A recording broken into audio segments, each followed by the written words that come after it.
beings have believed that they finally arrived at a period of enlightenment, only to repeat then cycles of conflict and suffering. Perhaps that's our fate. We have to remember that the choices of individual human beings led to repeated world war.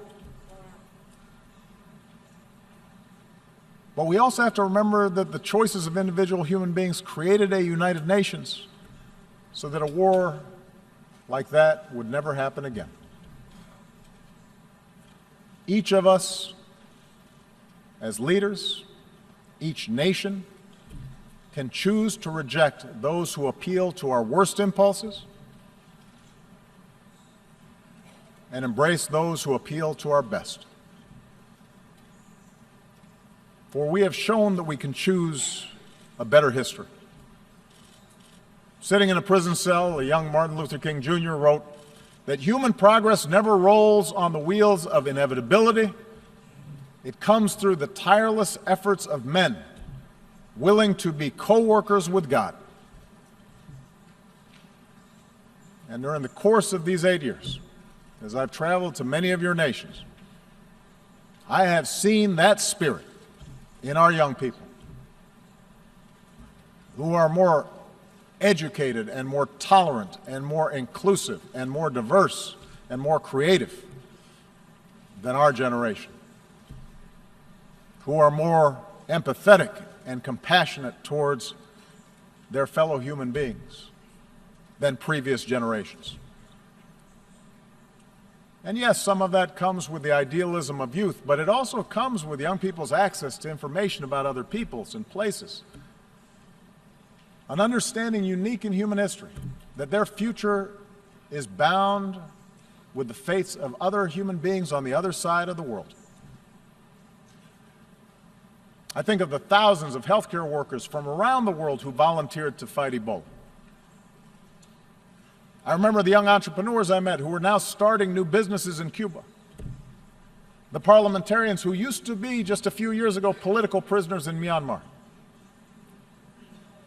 I think of the girls who have braved taunts or violence just to go to school in Afghanistan.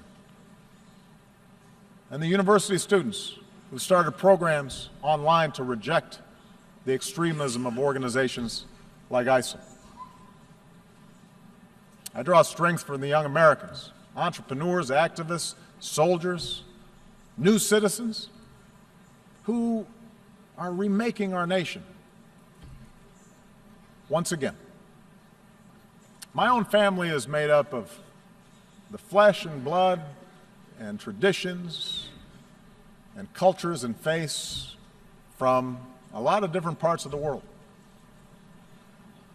Just as America has been built by immigrants from every shore. And in my own life, in this country, and as president, I have learned that our identities do not have to be defined by putting someone else down, but can be enhanced by lifting somebody else up. That they don't have to be defined in opposition to others, but rather by a belief in liberty and equality and justice and fairness. And the embrace of these principles as universal doesn't weaken my particular pride, my particular love for America. It strengthens it. My belief that these ideals apply everywhere doesn't lessen my commitment to help those who look like me or pray as I do or pledge allegiance to my flag. But my faith in those principles does force me to expand my moral imagination and to recognize that I can best serve my own people. I can best look after my own daughters by making sure that my actions seek what is right for all people and all children and your daughters and your sons. This is what I believe, that all of us can be co-workers with God. And our leadership and our governments and this United Nations should reflect this irreducible truth. Thank you very much.